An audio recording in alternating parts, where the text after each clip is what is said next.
Today I want to share what I have learned and what I've been trained to deal with depression and deal with anxiety. I've been through darkness, feeling low, feeling like I'm worth nothing and nothing is worth doing, and feeling like I'm not the usual self. And even for the smallest decisions, I would be indecisive. For the easiest task, I could be very unproductive as well. So it's like there's this dark cloud that is over the head, right? I remember the worst was maybe like 5 or 6 years ago when I think it went to extreme when I went to a beach holiday. Of course, today it looks like a luxury at that time. So when I look at the beautiful blue waters, my only thoughts, the only picture that came into my mind was actually that maybe I'll sneak out at night and I see myself submerged in the waters. And then I just woke up from that moment as well that this is not something I should be thinking about, and I needed help. So I asked for help from my family, and I also seek professional help. And from then on, I don't think that I can be permanently, say, no longer be into any darkness moments in life, but I just think that I have become much more aware, and I'm okay with that. I'm okay when I notice that my mind or my overall mental state is not functioning as I would like to. I'll pause and give it a break, give it some sort of time to relax and to recover. So both in my coaching and my volunteer work as a counselor, I have supported people to also get through this. If you have taken a lot of assessment tests, whether on your own or even at doctor's office, right, and you still can't decide or be convinced that you're having depression, then actually whether or not you have depression, it doesn't matter. What matters is the symptoms that you are experiencing. So anxiety is a symptom, feeling low is a symptom, and there are many other symptoms like losing appetite, and they even sometimes say sleep affected or weight loss, weight gain, and all that. So generally the definition of depression is to kind of help the doctors to look into a range of methods so they know to what extent you will need help and what kind of help is appropriate. Of course, in the very severe case of depression, say people with suicidal thoughts, then it's for sure that the person would need some level of intervention. But for a lot of us who have symptoms, it could be chronic and could be really mild.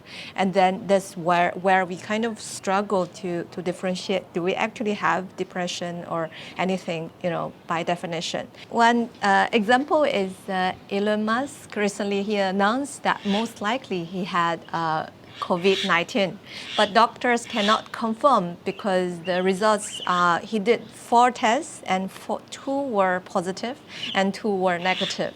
But whatever the doctors say or the tests tell him, he does know he has symptoms and he does know that he is not well. So it's so in this case, I think depression or not does not matter as much. And also sometimes if we are tagged with these big words, some people get really stressed because they feel depressed about the fact that they have depression, or they feel anxious about the fact that they have anxiety. And to some other people, they just refuse that tag big time because they think it doesn't exist, and their experience is a sign that they are being lazy, they are being sort of giving themselves excuse. And then with that, the danger is that they start to rule out any chance of improving, but push themselves to really to the end, to the extreme of their usual performance.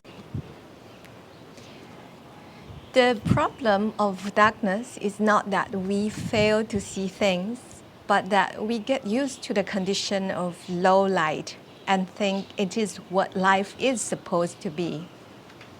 So it's important that we don't get used to such darkness in life. Sorry, the wind is really strong here.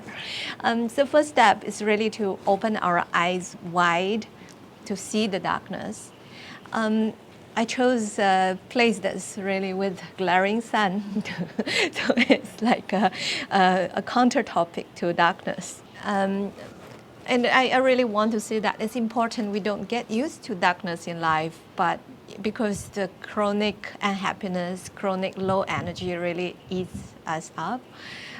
So how do you know, in the first place, you need to know you are in darkness. And how do you know? I think number one is you need to trust what you are experiencing, and you don't need to know why why it has happened. You just need to know what is happening, because what is happening is real. And we always say that, accept it, acknowledge it. So your experience could be unique, but you may not be alone. So when I look at Google, the search results on anxiety and depression has definitely soared from the index of 50 to 75. So in simpler terms, that the world population have become 50% more anxious in the past 5 years. And obviously it has had a very strong pickup in the past half a year. Don't forget to subscribe. If you are already a subscriber, please do give the videos a like. It means a lot to me continuing with this channel. And there are a lot of search related to coronavirus and lockdown anxiety. Of course, that is in addition to what we are already feeling and suffering from. But the interesting thing is that we always thought we are so alone when we are feeling depressed or feeling low. But you will actually be surprised when you actually open yourself up, how many people are willing to help and share their light into your darkness, because everyone has up and downs. So I would like to imagine that a lot of us, or each of us, walk in the darkness with a candle, and almost each of us will face darkness at some point of time. And it's perfectly fine to go to others and say, I need help. And that others could be your colleagues, your family members, your company, and professionals. Vulnerability is a power. Suffering makes us more grounded. I had the privilege to have a career coach in 2013, and her name is Kavita Iyer.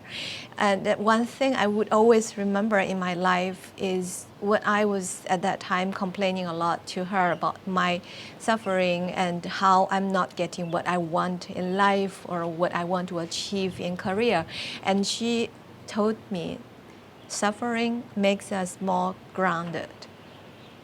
That was not so easy to understand, but this comes back to me many times, because when I realized as I embark on the coaching career, whatever on the topics that I have suffered on, it's much easier for me to understand and empathize my clients, because I know exactly what they are going through, or it's something I totally can relate to. Last weekend was Diwali. It's the festival of celebrating light. And this actually brought me to think about today's topic, darkness. Because we actually should celebrate darkness too. If without darkness, the victory of light becomes meaningless. Another point I want to say is we need to know we are biological beings, because some of us are much more genetically programmed to be depressed by default. So like some people's default mode is happy, some is for neutral, and some is below neutral, right? And how our body and mind are connected is also mysterious. And sometimes it's really because something is happening to our body and the mind is going into darkness. The next is that we need to know this doesn't need to be an excuse. So when we are not feeling like ourselves, we are feeling sad, we procrastinate, and then we are frustrated with ourselves, then this frustration makes us even worse and even more unproductive, procrastinate even more. So this is very common with the high achievers, because we can't forgive ourselves, and we can't allow ourselves to use depression as a sign of vulnerability. So, but think about it. Let's say if you are a super expert tennis player, but then now we put you in this swimming pool that with the water up to your lips.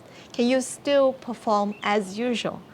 Obviously you can't, because you are struggling to breathe and to stay above water. That's why when we are having, say, physical challenges, whether it's that we are physically sick or we are mentally ill, either way, we have to make sure we settle our breathing problem and make sure that we get to somewhere drier and safer and more comfortable before we force ourselves to perform as well as always. So if you start to become aware that you are living in darkness in your life, then do something to change that. You can start with any of these touch points, such as counselors offered by the public or private practices, or a career coach if it's heavily work-related, or GP doctors, and it could also be psychiatrists or psychologists, or all this if you feel that the condition is rather severe, right? So, but the thing is, it doesn't matter because all these different support resources, they can be your first contact points, and they would generally refer you to each other. If after the first assessment, they think it's better you approach another resource of support. So let's say, for example, doctors or anybody who identifies suicidal thoughts, then they would always suggest a much stronger intervention. Or over time, if you feel that your condition has stabilized and you would like to have a coach or counselor to have all this talk therapy with you over time, that would also work. With above, I want to end my note inspired by Diwali. And if you see your life in darkness, don't tell yourself that this is what life should be, because you deserve a more beautiful life and you can always borrow some light.